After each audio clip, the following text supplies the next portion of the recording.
네, 안녕하세요. 남문교회 셀리더 여러분, 우리가 이제 이번 돌아오는 주에 교회 설립 44주년 기념주일을 맞아서 이제 권호 목사님을 모시고 이제 금요일, 토요일, 주일 예배까지 이제 집회를 갖게 됩니다. 그래서 이제 주일 설교문을 권호 목사님께 받아서 이제 제가 직접 작성한 설교가 아니기 때문에 이걸 어떻게 해야 되나 하다가 일단 그래도 제가 이해하고 또 여러분에게 설명드릴 수 있는 한에서 미리 셀리더들한테 설명을 드리도록 할 테니까 한번 좀 참고를 하셔서 주일에 셀 모임을 인도해 주시면 좋겠습니다. 이제 6월 두 번째 주가 되고 우리가 이제 81년 6월에 교회가 설립되었습니다. 그래서 이제 82년이 1주년이니까 벌써 44주년이 된 셈이죠. 하나님 은혜 감사하고 제가 이제 권호 목사님께도 그런 부분을 좀 부탁을 드렸습니다. 우리 교회 남문교회가 44주년이 되었는데 어떻게 보면 중년이잖아요, 중년. 근데 이제 많은 교회들이 이제 시간이 지나가면서 시스템은 갖추어져 있고 사람들은 모여 있지만 어떤 교회의 사명과 또 하나님의 뜻들에 대해서 점점 둔감해지고 정체되는 경향들이 많이 있거든요. 그래서 교회의 정체성, 교회는 어떤 존재인가, 그리고 또 교회의 사명, 교회는 이제 어떻게 나아가야 하는가, 하나님이 왜 교회를 세우셨는가에 대해서 좀 우리가 집중하고 또 말씀을 듣는 시간이 되었으면 좋겠다고 말씀을 드렸습니다. 저는 이제 우리 교회를 생각할 때, 뭐 제가 하나님의 어떤 부름을 받아서 담임 목사로 이제 섬기고 있는데, 뭐 제 교회가 아니잖아요. 주님의 교회고, 또 그래서 하나님의 뜻이, 교회를 향한 하나님의 뜻이 어디에 있는지를 우리가 명확하게 인식하고 또 그 하나님의 뜻에 순종하는 것만큼 중요한 것은 없다고 생각하고요. 사람이 죄인이잖아요. 근데 이제 이 죄인들이 모여서 예수를 따르는 게 교회이기 때문에 어쨌든 우리 가운데 하나님의 말씀을 통해서 교회를 향하신 하나님의 뜻이 분명하게 드러나는 것보다 중요한 것은 없다. 그리고 우리 안에 있는 죄성들을 늘 기억하고 내가 이 죄성과 늘 대항해서 싸우고 하나님의 뜻을 분별하는 게 중요하다. 이런 것들 좀 기억했으면 좋겠어요. 이번에 이제 44주년 기념 주일 예배는 나를 따라오너라라는 그런 주제로 말씀을 나누게 됩니다. 이제 유명한 말씀이죠. 이게 이제 교회의 사명과 무슨 관계가 있느냐. 제가 이제 권호 목사님이 내용을 보내주셔서 쭉 살펴보니까 아주 본질적이고 아주 심플하고 본질적인 내용을 설명해 주시고 말씀을 준비해 주셨더라고요. 이제 하나님이 교회를 부르셔서 사명을 주신다는 아주 간단한 내용이에요. 그러니까 부르심 안에는 여기 와서 쉬고 그냥 너네끼리 좋게 지내고 그게 아니라 예수를 따라가면서 나를 따라오면서 예수가 중심이 되면서 그들로 하여금 내가 너희를 통해서 사람을 낚는 어부가 되게 하겠다. 또 사람을 구원하겠다는 어떤 사명을 동시에 주시는 콜링. 그러니까 부르시면서 동시에 보내시는 그런 사명이 있잖아요. 이제 여기에 대해서 우리가 망각하면 안 된다는 거죠. 나 구원받았어. 끝. 뭐 이제는 안 돼. 이게 아니라 뭐 누구에게 전도하는 거 안 돼. 뭐 우리 교회가 왜 여기 있어야 되지? 뭐 이 지역에 있어야 될 이유가 뭘까? 그리고 어떤 교회는 맨날 지역 주민하고 싸우고 이런 경우도 있는데 하나님이 우리를 부르신 그 부르심이 어디에 있는가? 사명이라는 초점을 통해서 우리가 바라보라는 거죠. 그래서 이제 앞부분에 서론을 보면 세상은 우리에게 성공하라고 이게 목표가 되는 거예요. 이게 그냥 좀 더 잘 산다는 말도 좀 애매한 말이죠. 어쨌든 좀 더 부자가 된다, 뭐 성공한다, 행복해라, 뭐 이게 우리의 인생의 목표인 것처럼 요구받고 행동할 때가 많이 있죠. 근데 그렇게 산다고 해서 우리에게 참된 의미가 있는 것은 아니란 말이죠. 많은 경우 지치고 충족되지 않아서 절망할 때가 많이 있습니다. 그러니까 그럴 수밖에 없어요. 왜냐하면 나보다 더 행복한 사람을 만나고 나보다 더 돈이 많은 사람을 볼 때 상대적인 박탈감에 우리는 휩싸일 수밖에 없으니까요. 자, 평범한 어부 이 베드로에게 예수님이 찾아오셔서 나를 따라오너라. 그러니까 예수가 살아가는 그런 삶으로 그들을 초대하시죠. 그리고 예수님이 너희를 사람을 낚는 어부가 되게 하리라라고 말씀을 해주셨습니다. 그러니까 이제 생존의 문제, 의미와 목적의 부분을 다루고 있습니다. 생존이냐, 베드로가 사명이냐 이거죠. 생존에 허덕이던 베드로가 사명으로 부름받는 순간. 자, 나에게 예수님을 만나 사명을 만나는 순간이 있었습니까? 그러니까 한번 이제 도입 부분에서 나도 모르게 사실 사람들에게 형성된 어떤 목적들이 있단 말이죠. 나도 모르게 이제 하나님을 떠난 인간들은 생존이 목적이 돼요. 뭐 이건 저도 자주 말씀드리는 부분이지만, 그래서 무엇을 먹을까, 무엇을 마실까, 무엇을 입을까, 그냥 여기에 대해서만 우리가 허덕이면서 살아가죠. 왜? 하나님을 떠난 인간은 불안하니까. 근데 사실 그것이 우리에게 참된 만족을 줄 수는 없거든요.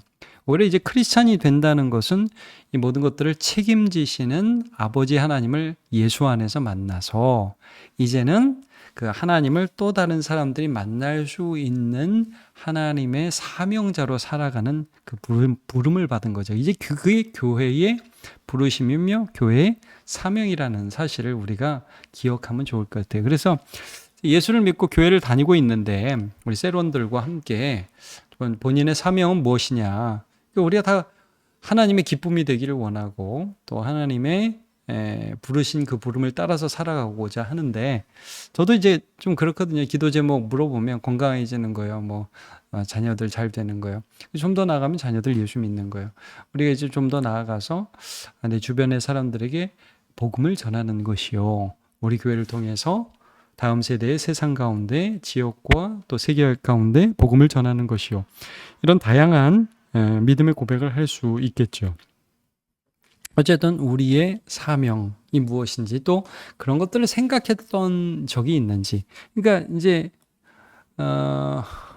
저는 우리나라가 이번 주간에 우리가 북한 사역을 위해서도 기도 쭉 했지만, 이 북한이라는 독특한 사명이 있잖아요. 그렇죠? 하나님 왜 이것들을 우리에게 남겨두셨는가. 그리고 우리 독산동 지역이 서울에서 좀 독특한 지역이기도 하죠. 외국인들도 많고 또 어르신들도 많고 또 어떤 뭐 좀 서울에서 소외된 분들도 많고 다양한 사람들이 있는 곳입니다. 그래서 우리 교회가 지금 할 수 있는 일들은 무엇일까? 또 세계 선교를 위해서도 할 수 있는 일들은 무엇일까? 다양한 고민들을 할 수 있을 거니까, 그러니까 개인의 삶에서, 교회의 삶에서 우리가 어떤 사명을 가지는가, 또 우리가 살고 있는 이 시대 가운데 예를 들면 다음 세대 가운데 정말 복음이 지금 전파되지를 않고 있잖아요. 어떻게 하면 믿음의 가정들을 이루고 다음 세대를 세울 것인가, 이런 부르심들을 좀 나누었으면 좋겠어요. 저는 이제 개인적으로 이 사명을 만나는 순간이, 이거 뭐 개인적 같이 좀 말씀드리면, 여러분도 아시겠지만 제가 뭐 처음에 음악 때문에 이제 신학교도 가고 음악 목사 하겠다 이제 이런 마음으로 갔는데, 첫 교회에서 그 중고등부 전도사님 그만두면서 제가 4년 반이죠. 4년 반을 중고등부 전도사, 강도사, 목사까지 딱 되면서, 또 그 다음 교회에 찬양사역자로 갔다가 또 고등부 목사님 그만두면서 이제 고등부 목사로 6년 반을 있었거든요. 이제 그런 가운데서 하나님이 저를 특별히 다음 세대 선교라는 부분들에 있어서 불러주셨다. 저는 이제 그런 걸 많이 느끼거든요. 그러니까 이제 애들을 만나고 그러면서 애들이 이런 고민을 하는구나, 이런 때 이런 격려와 이런 사랑이 필요하구나, 애들 좀 기다려줘야 되는구나, 지금 못한다고 완전히 못하는 게 아니구나, 많은 임상을 경험하게 하시더라고요. 부모를 만나기도 하시고.